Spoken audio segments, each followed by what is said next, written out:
Japanese art house cinema is a world of shadows, light and mystery. Stories twist and turn, often defying logic and comfort. These films challenge our expectations, immersing us in powerful images and emotions. Yasuzo Masumura's Blind Beast, 1968, exemplifies this style.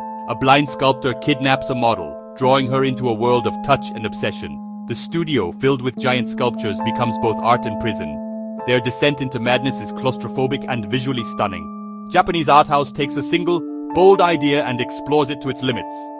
The result is cinema that's part horror, part psychological drama, and part surrealist art. It's more than storytelling. It's a sensory experience that challenges our perceptions. Filmmakers use the camera like a paintbrush, creating deeply personal yet universal worlds. They fearlessly explore the darkest corners of the human psyche. From the silent era to today, Japanese directors have produced bold, innovative, and unique works. Their films are unforgettable, often strange, and always compelling. This tradition continues to inspire and provoke audiences worldwide. Japanese art house cinema proves that the most interesting stories are often the most unexpected. Teruo Ishii, the king of cult, brought horror, surrealism, and social commentary together in films like Horrors of Malformed Man and Blind Woman's Curse, 1969. His work is a relentless barrage of shocking, unforgettable images. Films like Japanese Hell 1998 and Shogun's Joy of Torture 1968 blend traditional aesthetics with punk energy. The silent classic A Page of Madness 1926 uses fractured narrative and expressive visuals to evoke psychological distress. Hiroshi Teshigahara's The Face of Another 1966 explores identity and alienation through a man's transformation with a lifelike mask. These films are visual poems about the human condition. Toshio Matsumoto's For My Crushed Right Eye and Funeral Parade of Roses, 1969, breaks filmmaking rules, mixing documentary and surreal drama to capture Tokyo's self-mutilation and cross-dressing actor subculture. Its bold style and energy influenced generations of filmmakers. These directors weren't interested in convention. They wanted to create something new. Their films challenge, reward, and expand the possibilities of cinema. They use the camera to explore society, psychology, and art itself. Their legacy is fearless filmmaking that still inspires today. Japanese art house proves that the most memorable films are those that dare to be different. Their uncompromising vision continues to shape world cinema. Japanese art house often revisits tradition with a critical eye. Kaneto Shindo's Onibaba and Kuroneko, 1964, turns a folk tale into a raw psychological horror about survival during war.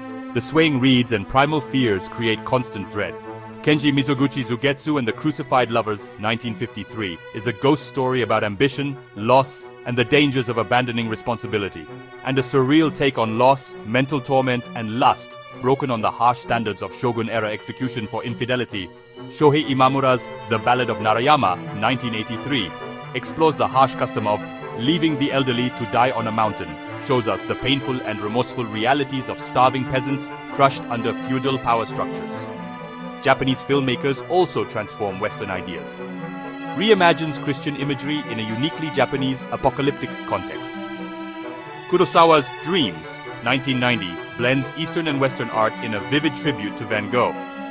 Crime stories like Imamura's Vengeance is Mine, 1979, Black Rain, 1989, show Japan's interpretation of Western folk bandit tradition and sorrowful musing on Hiroshima blended in masterful style. Sion Sono has been demonized for marrying a porn star and implicated in harassment scandals, but his masterpiece, Cold Fish, cannot be pushed aside. Explore evil and morality with unsettling intensity. These films reveal universal darkness through a Japanese lens. They blend tradition, innovation, and transgression. The result is cinema that's both culturally specific and universally resonant. Japanese art house transforms the familiar into something entirely new. Japanese art house cinema spirit is alive and evolving. Lee Sang-il's Unforgiven 2013 remake set in Japan's Meiji era reimagines a Western as a samurai tale, showing how stories gain new meaning in new contexts. This willingness to experiment is the heart of Japanese art house. Films blend horror, history, and surrealism, defying genre and expectation. Each film is an adventure, demanding attention and reflection. The legacy is immense.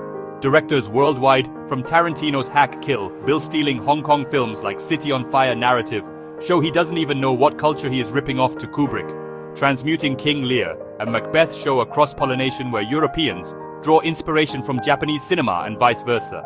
Its bold visuals and fearless themes have left a permanent mark on filmmaking. Japanese art house bridges cultures, speaking to universal human experiences. It's a testament to artistic freedom and the power of film as art and philosophy. These films are mirrors, reflecting the strangest and most beautiful parts of ourselves. For cinephiles, exploring Japanese art house is essential. It's a journey into mystery, beauty, and endless surprise. This cinema constantly reinvents itself, ensuring its legacy endures.